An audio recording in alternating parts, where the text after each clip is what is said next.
What a wonderful day to celebrate the remarkable Louise McBee. It is my pleasure to welcome you to the lecture and to thank you for joining us. This series was launched in 1989, 1 year after Dr. McBee's retirement from the University of Georgia. Through the years, distinguished scholars and national leaders in higher education have spoken in this historic chapel to honor and now remember Dr. McBee. Many of you know Dr. McBee's life story, but the highlights bear repeating to remind us of what a life well lived, filled with education, public service, and integrity can accomplish. Dr. McBee was born in 1924 and grew up in Strawberry Plains, Tennessee. She was one of 2 members of her graduating class to attend college. It was a rural area and opportunities for women were limited, but she persevered. She earned a bachelor's degree at East Tennessee State University, a master's degree at Columbia University, and a PhD from the Ohio State University. She believed in the transformative power of education. Dr. McBee arrived at UGA in 1963, and no one at the time recognized what a force she would become in the next decades. She first served as the Dean of Women and then Dean of Students. It was a period of massive sit-ins and demonstrations on college campuses nationwide. UGA was no exception. Dr. McBee met the challenges of student unrest with an open door, a sense of fairness, a tenacious spirit, and unwavering integrity. She advocated consistently for faculty governance in academic matters and more resources for teaching and research. She worked tirelessly for equity in salaries, hiring more women faculty, and admitting more students who were underserved. She was our role model. She was our champion.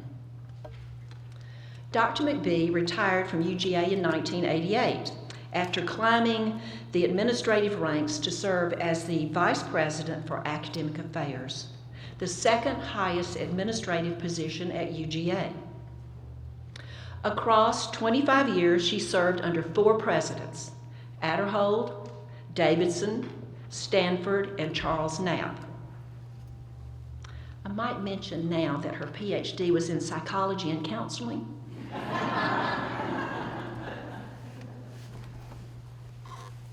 It is noteworthy that in 2014, President Moorhead was awarded Dr. McBee an inaugural President's Medal for long-standing, extraordinary contributions to the University of Georgia. He hung her picture in the President's building. This recognition, this President's Medal, was one of many that she received during her lifetime. 3 short years after retirement, Dr. McBee was back in the thick of things. In 1991, she ran for and won a seat in the Georgia House of Representatives, where she served on the House Higher Education Committee and was instrumental in setting state higher education policy. Under the Gold Dome, in Dr. McBee, we had someone who understood post-secondary education, our strengths and our challenges.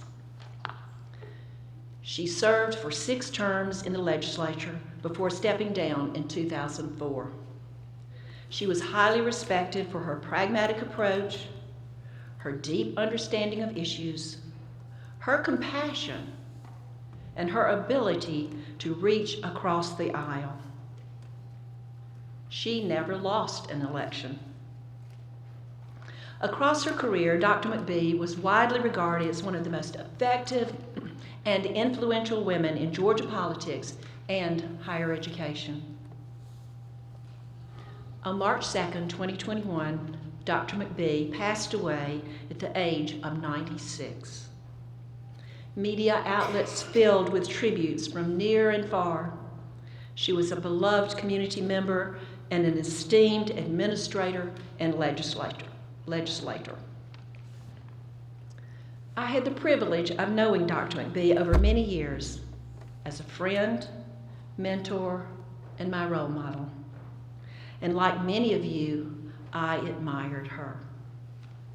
Dr. McBee often said that education is the #1 job for the state. She modeled her beliefs and gave generously of her time and resources to the state of Georgia, the University of Georgia, and to the Institute of Higher Education. With her support through the years, we advanced to become one of the leading programs in the nation in higher education. In fall 2021, we were delighted to name the Institute in honor of Dr. McBee. Her legacy lives on today in this lecture and in the teaching, research, and public service carried out by our faculty and students. It is now my pleasure to introduce a friend of the Institute and the 22nd president of the University of Georgia, Jerry W. Moorhead. Prior to becoming president in July 2013, President Moorhead served UGA in many key administrative roles, including Senior Vice President for Academic Affairs and Provost, Vice President for Instruction, and Director of the Honors Program. President Moorhead is the Meggs Professor of Legal Studies in the Terry College of Business, where he has held a faculty appointment since 1986, and he is a 1980 graduate of the UGA School of Law. Please join me in welcoming President Jerry W. Moorhead to the podium.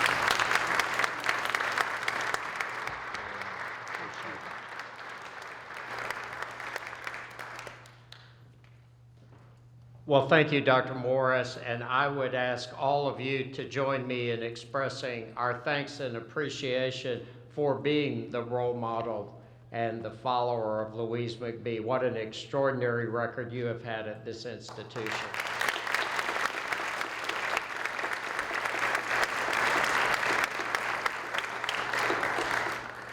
It's my privilege to be with all of you today on this special occasion for the Louise McBee Institute of Higher Education, and indeed for the University of Georgia. I am honored to introduce our esteemed speaker this morning, President Garnett Stokes from the University of New Mexico. She has much in common with the late Dr. McBee. They both earned their bachelor's degrees from universities in Eastern Tennessee, Dr. McBee at East Tennessee State in Johnson City, and President Stokes at Carson Newman, about an hour away. And they both blazed trails for women in higher education. In 2018, President Stokes became the first woman to hold the highest office at the University of New Mexico, where she now presides over 6 campuses, 22,000 students, and more than 9,000 faculty and staff. Under her leadership, the University of New Mexico received the Carnegie Community Engagement Classification, adding to its prestige as New Mexico's first public university and the only Research One university in the state. Before becoming president, she served as provost and interim chancellor at the University of Missouri.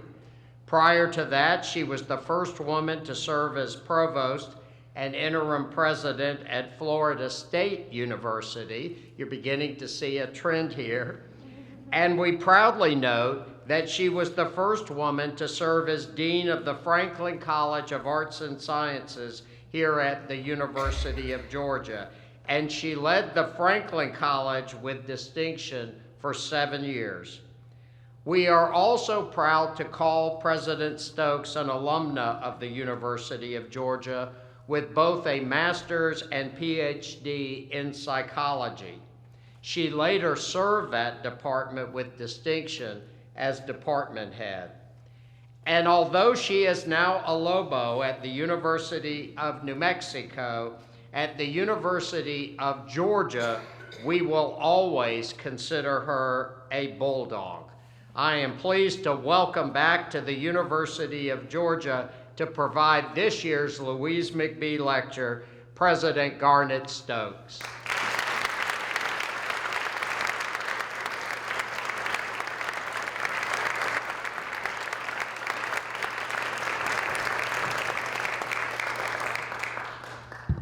Well, good morning, everyone, and what a joy it is to join you today.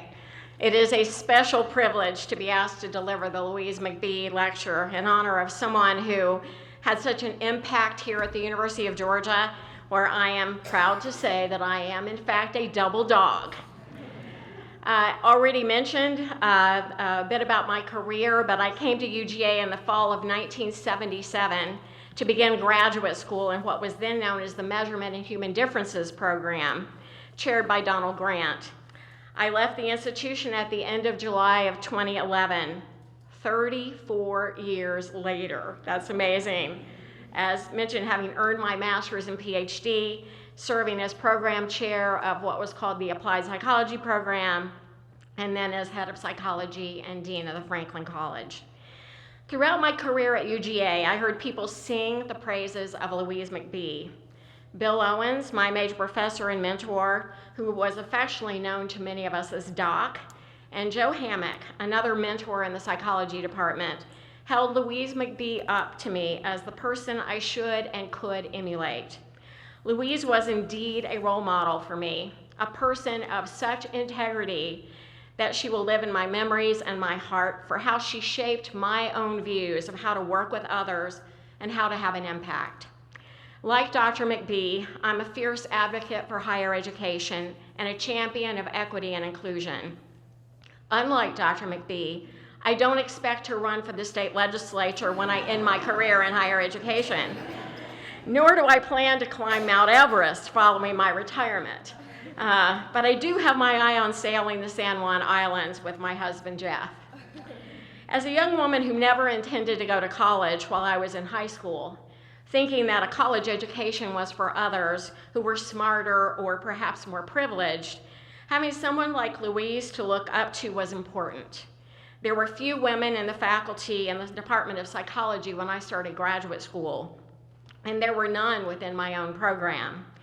As the first female president at the University of New Mexico, I've come to understand how powerful a university's willingness to diversify its leadership is, and how it can inspire and influence those who aspire to lead at all levels of an institution. I still appreciate the way that Doc and Joe pointed me to Louise as an example of how women can lead. And now I know, of course, that she was a model for how all of us can lead. Today, 12 years after leaving UGA and a career path that arced through Florida and Missouri, I do have the privilege of serving as president of New Mexico's flagship institution, which has its main campus in Albuquerque, bounded by the beautiful Sandia Mountains and life-giving waters of the Rio Grande. If that sounds romantic or like something out of a Sergio Leone Western, well, that's because it is. And like the state and the city we call home, UNM is a place like nowhere else. We are also one of the handful of research universities that are both Hispanic serving and minority serving. Add to that the distinction of being home to New Mexico's only academic health center and level 1 trauma center, and the state's only schools of law and architecture, a thriving artistic community, a state with a rich multicultural heritage, and a highly diverse population. And we have what we like to say is a one-of-a-kind institution serving a one-of-a-kind citizenry. It is true that every state has a flagship university, and every state is also home to at least one public research university. In fact, in all but 5 states, the flagship university is also a Carnegie One research institution. And with this distinction comes high and sweeping expectations. Indeed, every day we strive to recognize and respond to the needs, ideals, and dreams of our citizens. and those needs continue to evolve quickly and often urgently. Our world today looks very different than it did 10 or even 5 years ago. We're more connected and more diverse than ever. And as limits to collaboration and innovation have receded, what is prioritized under our missions and identities have expanded, as have the expectations of those we serve. Our roles as premier public research universities are to educate our citizenry as a part of our national intellectual and economic infrastructure, and to support research and innovation. In doing so, we have become many things to many people. At the same time, we are often asked to justify our very existence. What is the value of higher education? What is the value of a college degree? These have been all too often refrains that we've heard in recent years. And certainly fresh on our minds these days are the assaults on academic freedom and faculty tenure. All of which leads me to want to examine the question, are we in fact living up to the expectations of our flagship Research One university missions and those who stand to benefit? To discover the answer, I would posit that we need to reflect on the totality of our missions in responding to the communities we serve. Our power lies in the sum of what we do and how our parts fit together, not just in the discrete areas of excellence and innovation that may have selective importance. When I first came to UNM, I was told not so long ago, people were uncomfortable using the term flagship when speaking about the university, that it would appear elitist and offend the other institutions in our state, and it was politically incorrect. It reminded me of when the Idaho State Board of Education removed the word flagship as part of the University of Idaho's mission in 2012 because members felt it was unfair to other state universities and that the word flagship suggested a special prominence.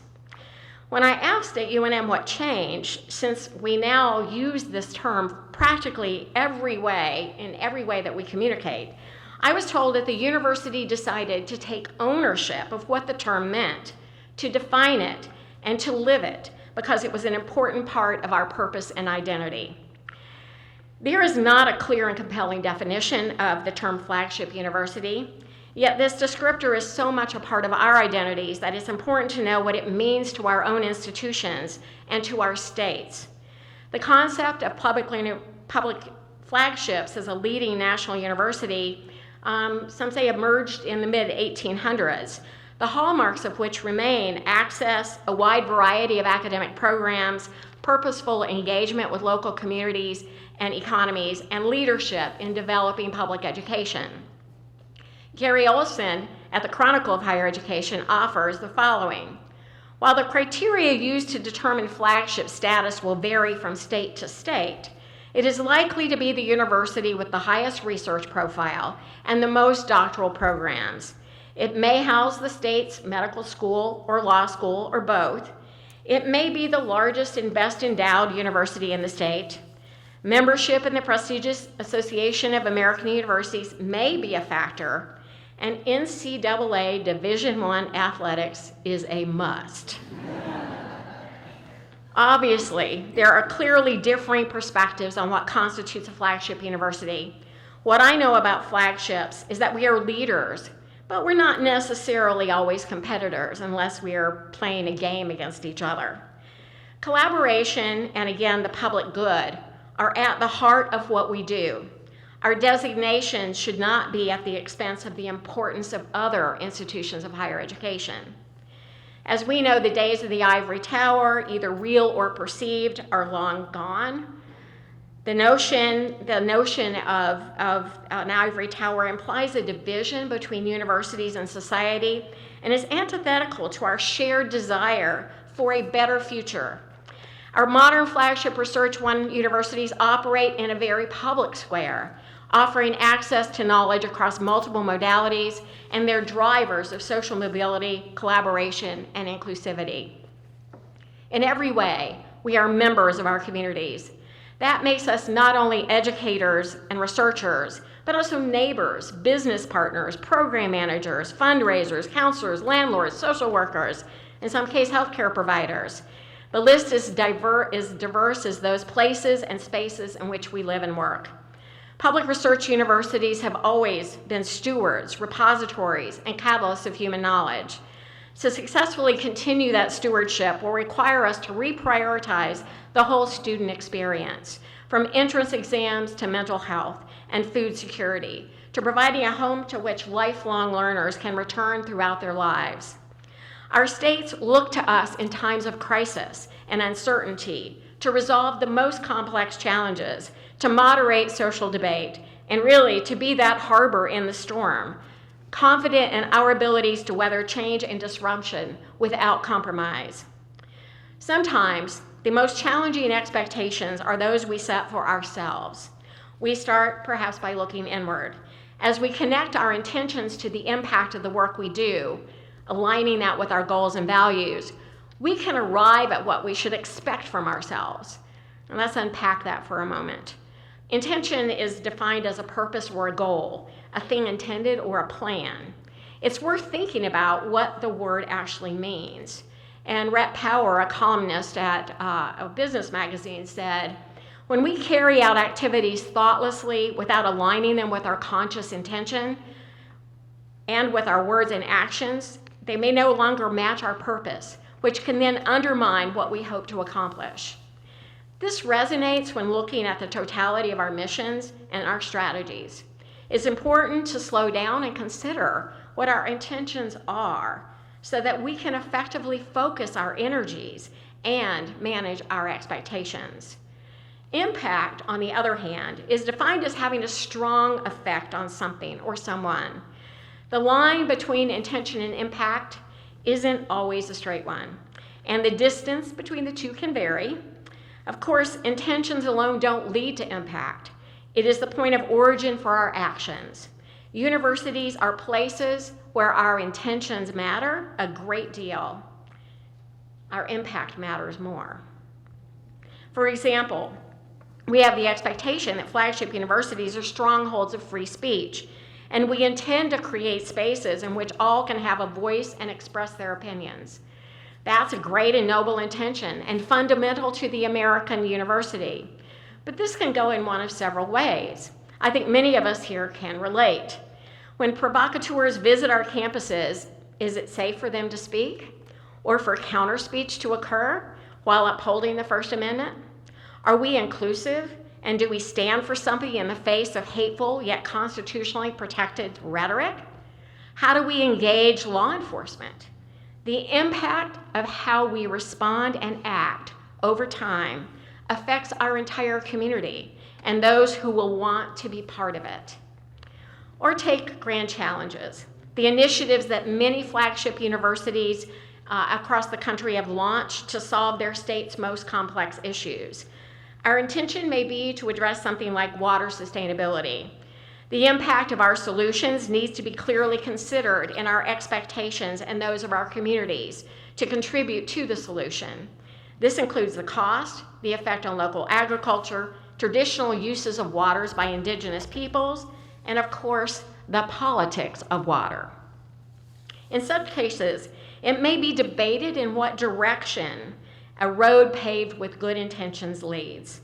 So we need to ensure they are set with integrity and compassion. Impact can be profound and far-reaching, or more subtle and personal. There is no end to how we can imagine ourselves if we act with intention to realize a positive and far-reaching impact. So we've looked inward a little bit. Let's look outward. Being a flagship university comes with very public expectations. Such expectations are built on trust and on a belief in our abilities to make good on them. For those of us who've had the good fortune to be leaders at a flagship research university, I'm sure you will agree that we can only be successful when we have the trust and support of those we serve. We all have a stake in our institution's success, and it is vitally important that we meet the high expectations of the public whose interests we serve. As we're all aware, higher education continues to face continuous scrutiny from many quarters, along with a decreasing view of higher ed as a public good. Unfortunately, this bleak skepticism has only worked to undermine public confidence in what we do. You're all familiar with the criticisms, whether it's perceived political agendas and bias within academia or doubts about the cost and quality of higher education. My own experience as a first-gen student some 50 years ago make clear the suspicions that we as educators and administrators have faced for generations. Growing up, I heard from the pulpit throughout high school that college corrupts the minds of young people. I believed it. When a couple of my wonderful high school teachers tried to convince me to go to college, I really didn't give it serious thought. Clearly, I made a different choice. 50 years later, though, thinking about that high school mind, we still hear that higher education is a corrupting influence.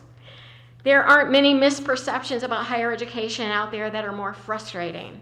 But then this is a sentiment about American education that in part goes back to 1776, when Adam Smith wrote in The Wealth of Nations that the greater part of what is taught in schools and universities does not seem to be the most proper preparation for the business which is to employ students during the remainder of their days. How familiar is that refrain? And then in late March, the Wall Street Journal published an article making it clear that there is a large swath of Americans, nearly a majority, who do not think a college degree is worth the cost. It is trying to so often hear all the ways in which people think we're failing. But I also believe such opinions are based on what these critics think colleges are doing, rather than what we really are doing. This highlights the need to enhance our communication with the public and to do so with greater transparency, accountability, and urgency. That means talking with and listening to our stakeholders, all of whom come with their own set of expectations. These expectations are driven by a number of factors, from community needs and demographics to policies and politics. But at the core of each of these expectations, there is a human being. And guess what? Human beings are complicated. Our wants and needs evolve over time, sometimes quickly, sometimes slowly, but are always changing. And so our examination of our expectations is never really done. Regular examination of those expectations must be part of our identity as an institution. Taking a page from Louise McBee early in my career, I learned that listening to people's concerns and their expectations and trying to understand them is fundamental to explaining why we do what we do in higher education and why it's important and how it is we serve the public. I'll share a little bit about how I approach listening, and this was really important going to New Mexico. In addition to needing to get to know the campus community in Albuquerque, I spent a great deal of time traveling throughout New Mexico to better understand our role in the state and the expectations of its citizens. New Mexico is the 5th largest geographical state in the country, so it's a big state to go around. In my first year, I traveled more than 4,000 miles through all of New Mexico's 33 counties. Yeah, only 33. I know the difference between Georgia and there. I visited 38 cities. I met with more than 1,300 people. What I heard time and again was that New Mexicans not only expect UNM to respond to the needs of the communities, urban and rural, native and non-native, business and nonprofit, immigrant and underserved, but also to build on the university's strengths in ways that translate more effectively the value of our research and teaching to serve and support all New Mexicans.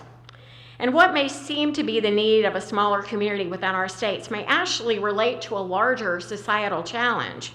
For example, there's a 2021 study led by the Australian National University which warns that 1,500 endangered languages could potentially no longer be spoken by the end of the century, which is a genuine loss of cultural diversity. Well, as I learned on my listening tour, several of those endangered languages are in New Mexico, where we're home to 23 tribal nations who speak at least 8 different languages. In response, we've created programs to digitize materials in the Zuni language, to record and preserve materials in the language of Jicarilla Apache, and recently launched the Indigenous Child Language Research Center to focus on producing Navajo speakers during childhood. We acted locally, certainly, but our actions are also having a global impact. We can never assume the public understands how we are advancing the public good as an institution. And when we don't explain and reaffirm the way in which we provide value to the public, we allow someone else to do it for us, spinning counter narratives that devalue the genuine and very real benefits of our essential mission. The effects of this counter narrative are both very real and very pervasive. As a result of conceding the narrative, the polling doesn't tend to go our way. In 2017, the Wall Street Journal conducted a survey which found that 49% of Americans believe earning a college degree will lead to a good job and higher lifetime earnings, compared with 47% who disagreed with that statement. 6 years later, the journal asked essentially the same question and found that 42% of Americans believed in the value of college education, compared with 56% who did not. At the same time, we know that investing in college has historically yielded significant benefits, including greater career opportunities, higher earning potential, and a better quality of life for millions of Americans. The data also reinforce the value of a college education, both financially and otherwise.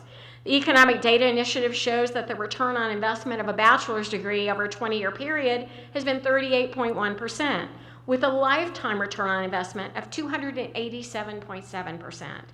Multiple studies have shown that students don't just increase their earning power, however, they have a better quality of life, a deeper sense of purpose, an appreciation of diverse populations, and they have more lifelong friendships.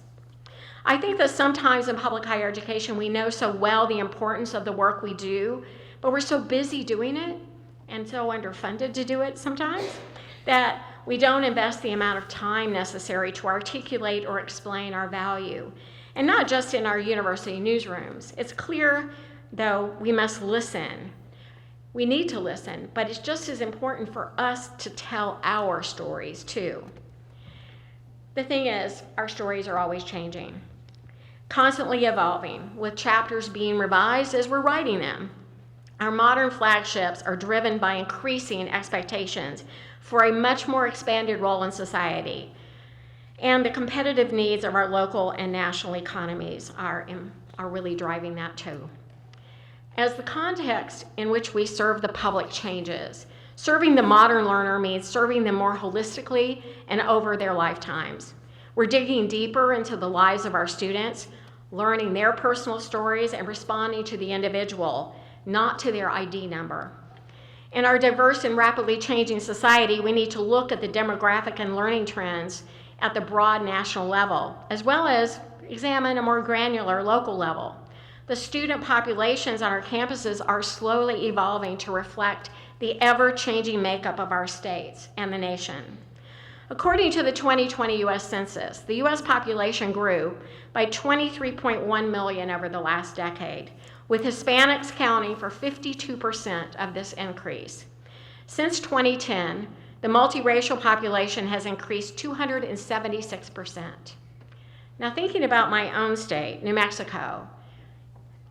New Mexico is 47.7% Hispanic, compared to the next three states proportionally, California and Texas at 39%, Arizona at less than 31%. We are second to Alaska in our proportion of Native Americans. Alaska stands at 14.8%, New Mexico at 8.9%, South Dakota at 8.4%. This makes us one of just a very few minority-majority states. Only 36% of New Mexicans are white. It won't surprise you then to hear that every four-year institution in New Mexico is in fact Hispanic serving. Today in the U.S., 1 in 3 undergraduates, nearly 5 million students, identify as first generation. Most students average around age 23. The number of Gen Z students, first generation, that are first generation, is also rising. And at the University of New Mexico, first generation students make up half of our student body. We know from the Center for First Generation Student Success that compared to legacy students, their peers, first-gen students have fewer financial resources, they pursue higher education at a lower rate, they attain college degrees at a lower rate. These population dynamics create new demands for unique learning experiences and student support systems that better meet the needs of the modern learner. While a great education is universal, for a truly transformative college experience, we need to be willing to constantly learn and evolve to provide adequate support and resources for these diverse populations, ensuring we're giving every student an equal opportunity to graduate. How do we meet that challenge? Well, what we do really well is a flagship research institution. We do a little bit of research. So at UNM, we're one of 6 institutions in the nation to participate in the Student Experience Project, or STEP. It's a collaborative of university leaders, faculty, researchers, and national education organizations that are committed to innovative research-based practices that will foster a greater sense of belonging on our campuses, which makes it more likely these students will succeed and graduate. And we are seeing some results. A recent report shows that when faculty at our 6 universities use the practices of this program on 10,000 students, the percentage of students who failed or withdrew from courses went down. At UNM in fall of 2021, fail and withdrawal rates decreased by 2%. The number of A and B grades increased by 10% above for the students in the SEP courses compared to those not in those courses. In STEM classes in which faculty used the tools, 92% of students were retained in the STEM pathway in the following semester. And overall, between spring 2020 and fall 2021, the students scored those faculty involved in the Student Experience Project at 98% for trust and fairness, while their sense of identity, safety, social connection, and belonging improved notably over the course of each semester. So, understanding the importance of improving identity, safety, social connection, and belonging, it turns out to be part of our increasing role and increasing relevance in ensuring that our students are successful. And we've learned more about our roles in some unexpected places. Our response to COVID, for example, drove home an invaluable lesson about higher education. What we learned is that for the most part, for our students, college isn't just about the education, it's about the experience. So when COVID arrived in 2020, life was turned upside down for everybody. Most of us sent our students home for spring break and didn't know we were going to tell them not to come back, but we told them not to come back. For 2 years, certainly in New Mexico, our students were denied a significant part of their college experience. There was no move-in day, no new friend group, there was no study group in the library, no tailgating before games. All those shared moments that define the connected student experience, just gone. What the pandemic showed us is that our students look to us for more than just instruction. It also revealed the stark economic disparities among students. Some were going without enough food. Some lacked stable or affordable housing and had to sleep in their cars or couch surf, while others lacked access to the internet. It made crystal clear what plenty of us already suspected as college administrators.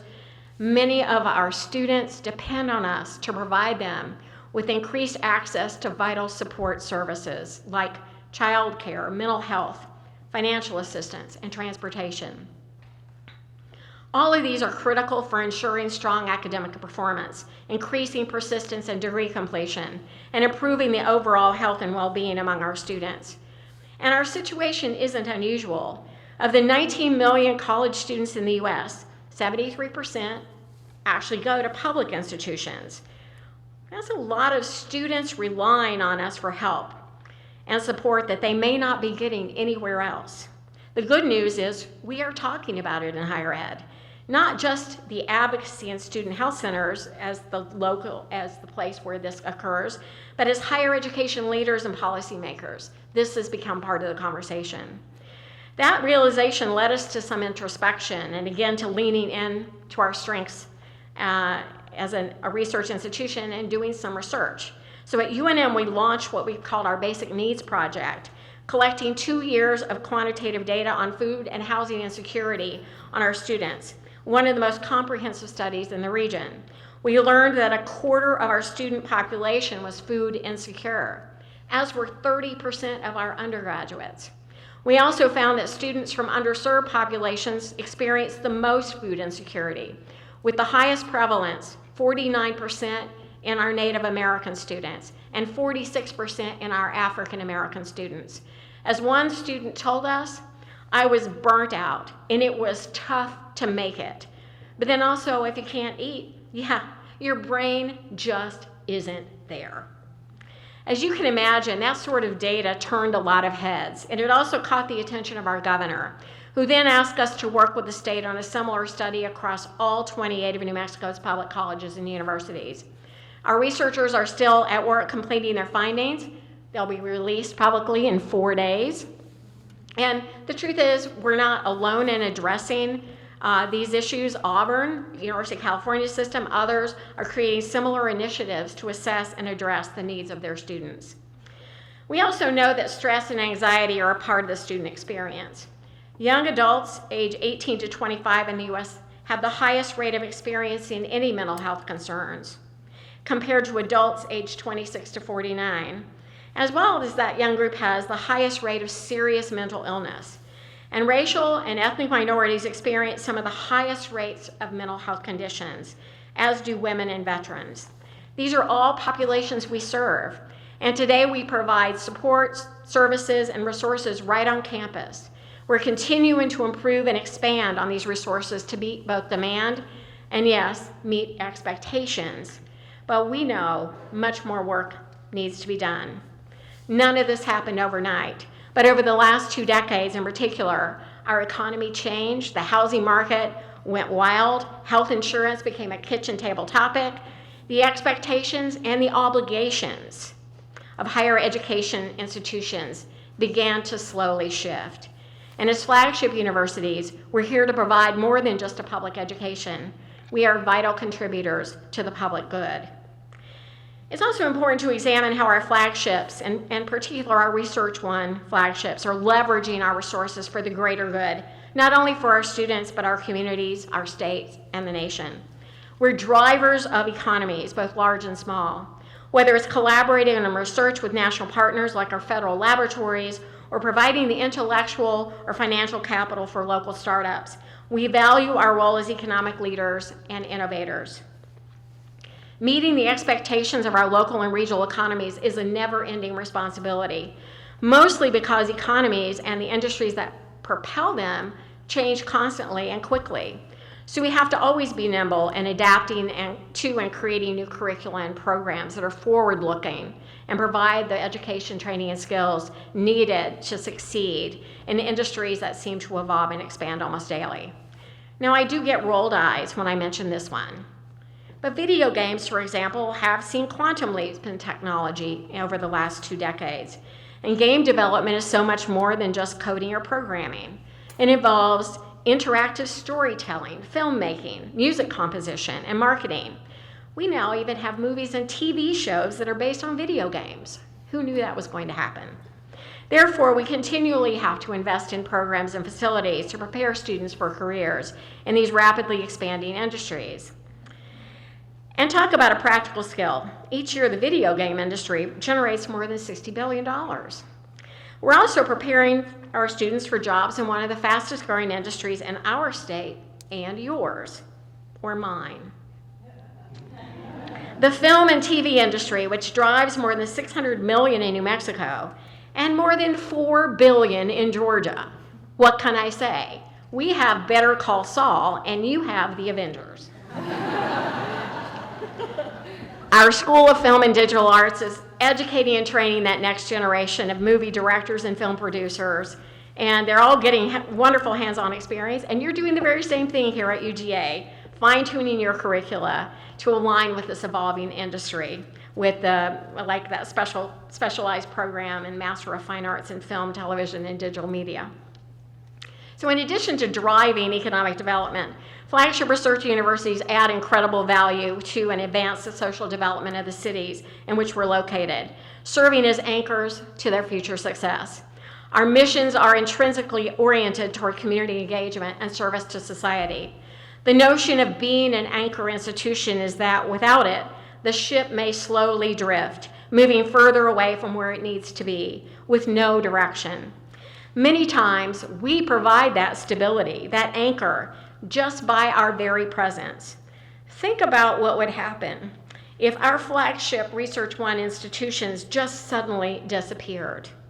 Not only would our communities lose an institution of higher education and all the academic and research components that go along with it, they'd lose a fantastic neighbor.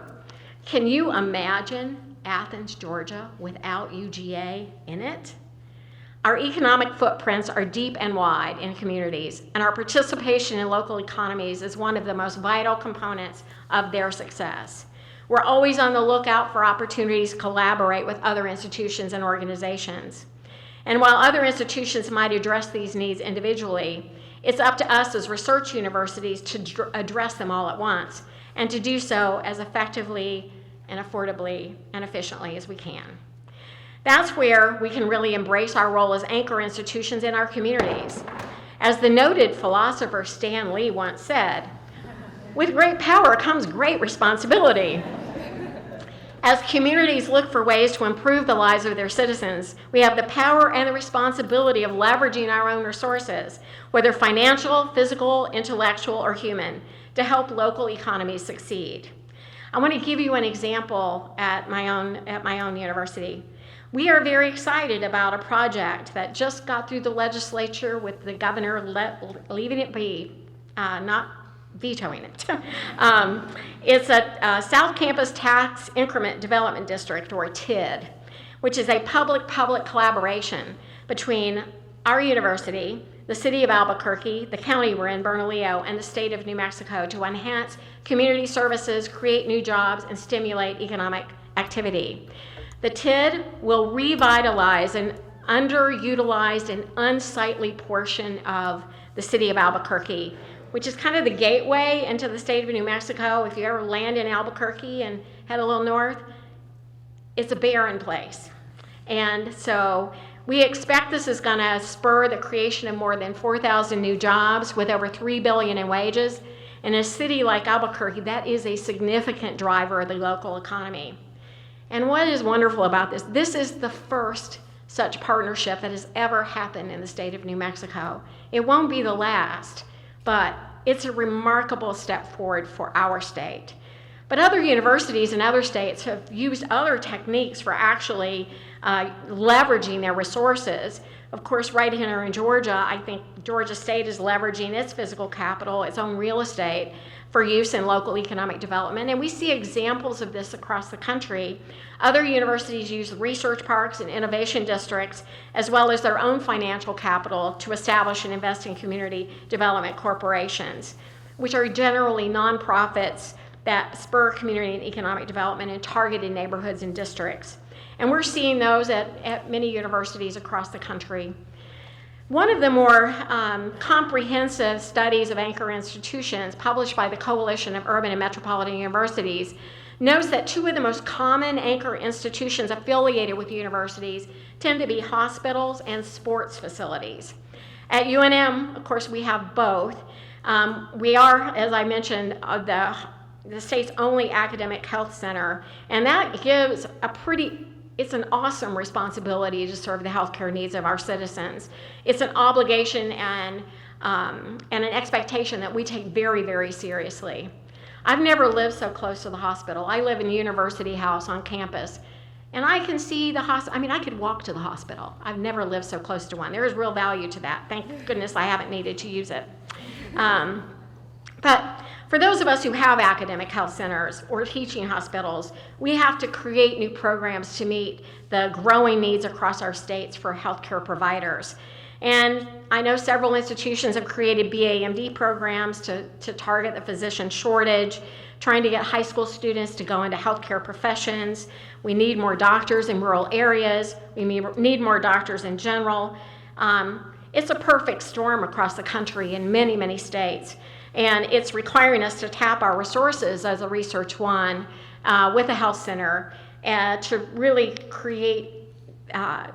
meet the expectations of our community for healthcare providers. And I don't need to tell you in Georgia the social and economic value of a sports complex. Look at what happens in Athens, every beautiful fall day. How many? 90,000 people pack? Pack Sanford Stadium. And of course, all the dollars that come in and this deep affinity for the home team. We see positive impacts like that on campuses that also have museums or theaters or other high-use public facilities. So this relationship, a critical component of it, us as anchor institutions in a community, I'd like to speak a little bit about stability. Why is it important? According to a survey from the American Council on Education in 2011, a typical college president had been in their role for 8.5 years. In 2016, the average sitting president had served just 6.5 years. By 2022, that had dropped to an average of 5.9 years. The same 2022 study also indicated that 55% of presidents plan to step down from their current positions within the next 5 years. And that's a change of leadership that's going to impact several hundred institutions and the many students and faculty and staff who work and attend them. I just completed my 5th year at the University of New Mexico, and I am the first president who has received a contract renewal at UNM in decades. As a result, I was contacted by both local and national media outlets to discuss the impact that such a, in quotes, long tenure has and will continue to have on the university. A long tenure. Think about that. For some relatable context, the University of New Mexico was founded in 1889. I am UNM's 23rd president. The University of Georgia was founded in 1785. President Moorhead is UGA's 22nd president. Incredibly, of the 23 presidents at UNM, 15 of them have come since 1950, with many serving for fewer than 5 years. At UGA, on the other hand, UGA's had 6 presidents since 1950, and that includes 1 short-term interim. President Moorhead has just passed his 10-year mark. Stability can make a difference in the success and reputation of a university. It provides important reassurance that priorities won't be constantly changing, that the leadership team in place shares the excitement and vision for the future. And in this continued metaphor, that the anchor will continue to stay locked strongly in place, and the flagship will not be left to drift. So as flagship Research One institutions, we also play a vital role in preparing the next generation of innovators who take their education, intuition, and imagination to inspiring levels. Whether it's focusing on moonshots or grand challenges, which reflect our priorities across our states, or work on rocket propulsion systems that might someday make possible the exploration of deep space, our researchers are truly changing the way we look at the world around us and within us. And I always like to talk about the grand challenges that I mentioned earlier. Most universities, big flagship research universities, have put in place over the last decade. I want to tell you a little bit about ours, and I like to learn about yours because these are interesting initiatives that exist. They tell us a lot about the states that we're in and the innovations that are there. In New Mexico, we did a wide net to find out what our grand challenges should be during my first year. And we got input from researchers and students in the community. And after a really vigorous process, we found 3 that I put up 5, but I meant 3. 3 grand challenges. Sustainable water resources, and you know what a big deal that is in New Mexico and the Southwest. And of course, it's a global challenge as well. But we also identified successful aging and substance use disorders. We kicked it off in 2019. 1,500 students involved, 350 faculty. It's remarkable how it can engage a campus in solving really serious problems. We made a $2.1 million investment, and it generated more than $50 million. But we learned a great deal, which is even more important. And these are differences, these lessons we've learned make a difference in our communities. Take aging, for example. By 2030, 26.5% of the population in New Mexico is going to be over 65. That would take our national ranking from number 39 to number 4. That's a huge impact on the system, the healthcare system, the whole system. So our grand challenges look for ways to compress the period of disability in an aging population. And we've done a lot of work, especially in the Diné community, trying to understand how they achieve the remarkable and inspiring lifelong happiness is one of the things we've looked at. It's really a wonderful interdisciplinary project there. We're also looking seriously at alcohol and opioid abuse as part of the grand challenges on substance use, with a laser focus on ways to build resilience in our communities to prevent abuse and misuse of substances, and to improve access to evidence-based treatment, especially for our most rural New Mexicans. And I will tell you it's vital that we do so. We see so much across the country, but in New Mexico, we are #1 in the nation for alcohol mortality, by a long shot, and I mean by a long shot, and #11 for drug dose mortality. Just as alarming, 65% of New Mexicans who need substance use treatment do not receive it. These are data measured in lost lives and lost potential, and there's probably no grand challenge we have that's more critical to public health and public good than this one. And I think just as important, we have undertaken research that has direct impact on our communities. And that's why I like to think of our flagships as being not just the university of our states, but the universities for our states. So I'm often saying that we are the university for New Mexico. Now, I've talked a lot about universities rising to meet expectations of stakeholders and customers, from students to parents, businesses, local governments, and many more. But sometimes expectations come from unexpected places. And when that happens, we have to be nimble, and we have to address them head on and be prepared to move quickly. With social media and a 24-hour news cycle, issues related to social unrest and social justice no longer happen someplace else. The actions of our government and courts have sweeping implications that affect our students, our scholars, our researchers, and our patients. It has never been truer that all politics is indeed local. We've seen this with respect to DACA, immigration, abortion, most recently affirmative action. But it's important to remember that you can't be a public university without the word public. We are not self-contained private entities existing in a bubble. We're members of our community, and as such, the public often looks to us to take on the more unconventional roles of being counselors and consolers, providers of emotional or moral support, or sometimes just voices of empathy and understanding. We must also stand for those whom we serve and expect to serve in the future. Managing those expectations is hard. When you look at the current social unrest, much of what we feel is a profound sense that opportunities are not available to everyone, and that higher education is not necessarily welcoming to each and every person who seeks to advance their educational journey. The mounting pressures of student debt, admission scandals, gun violence, and sexual misconduct feed into some of the worst narratives of what our institutions do and represent. It's up to us to renew the social contract between higher education and current and future generations, to be an engine of social mobility and a center of civic ingenuity. Easier said than done, I know, but we must constantly stand for the question and rise to the challenge. Often in the face of uncertainty, our students look expectantly to us and ask, what is our university going to do about that? Many of the issues directly impact our university communities. There is no one-size-fits-all in terms of an answer or a response. Do we issue a statement of solidarity? Do we lower our flag respectfully to half staff? Hold a town hall meeting? If so, is that enough? What change is actually in our power to effect?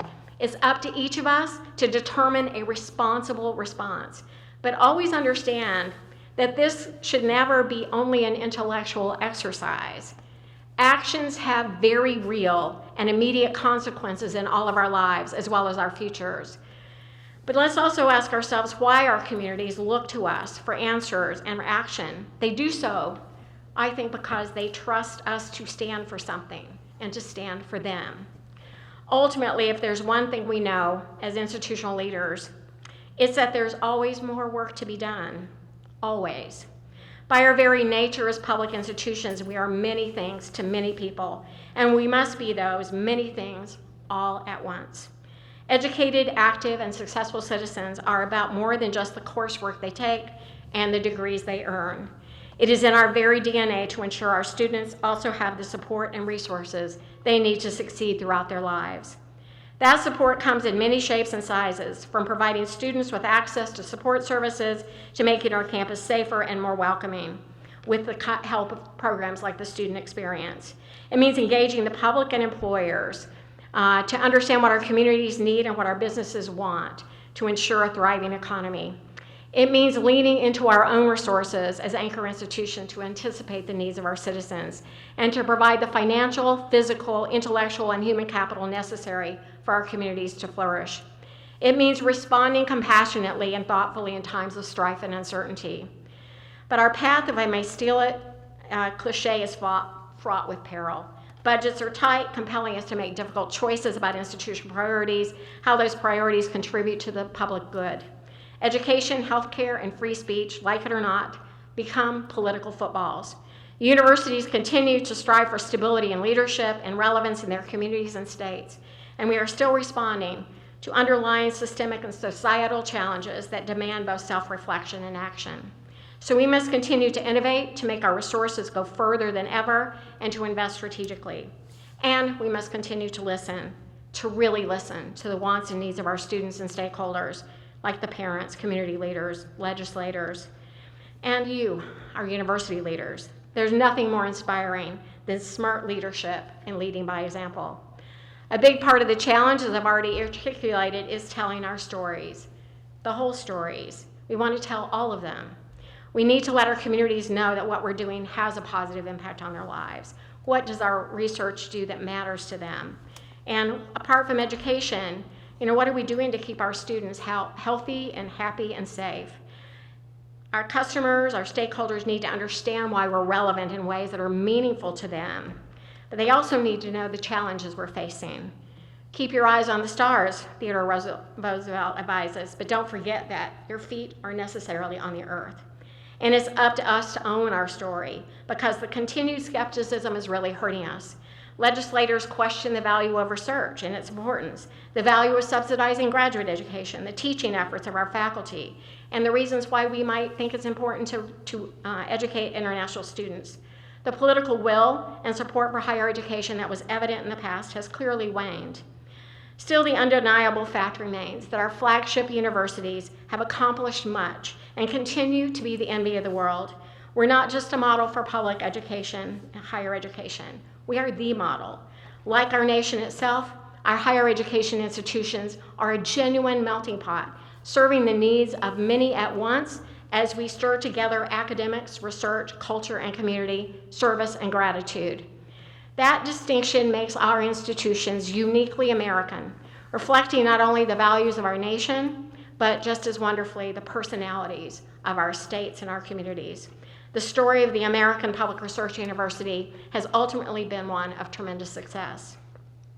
So I began my remarks today by asking if we as a flagship Research One institution or institutions were truly meeting expectations. I think the answer is probably a resounding, well, it might be complicated. We do have some weaknesses and vulnerabilities, and we've had some failings, and to say otherwise would itself be a failure. But knowing those weaknesses is a source of our strength. It means we can address those problems boldly, thoughtfully, and compassionately, and we can continue to always do better and be better.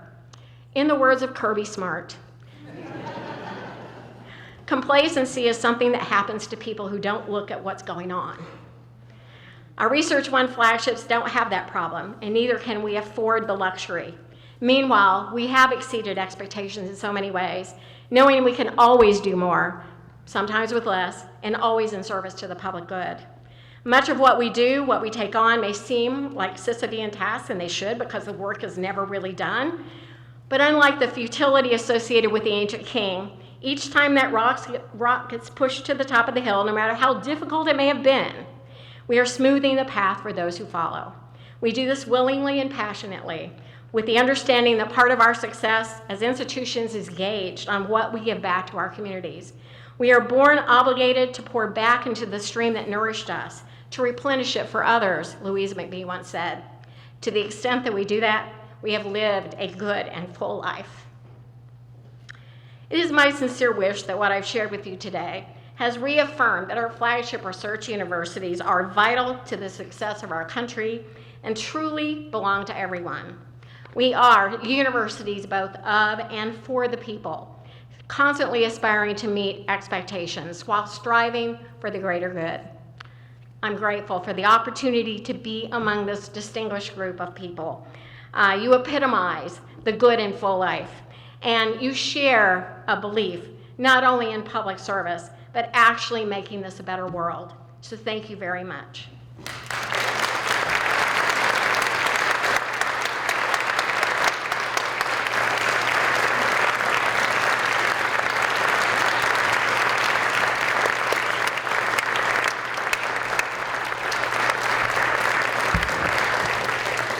Thank you so much, President Stokes. What a wonderful, inspiring lecture, reminding us of the role of higher education in society, the expectations toward us, our responsibilities, and the possibilities. Dr. McBee would be so proud. From graduate student at the University of Georgia to president at a Research One institution, she would say the University of Georgia prepares leaders nationally and globally.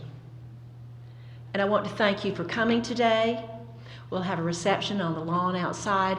I look across this group and I'm so inspired. I see students who are members of Palladia, the university highest honor for women students.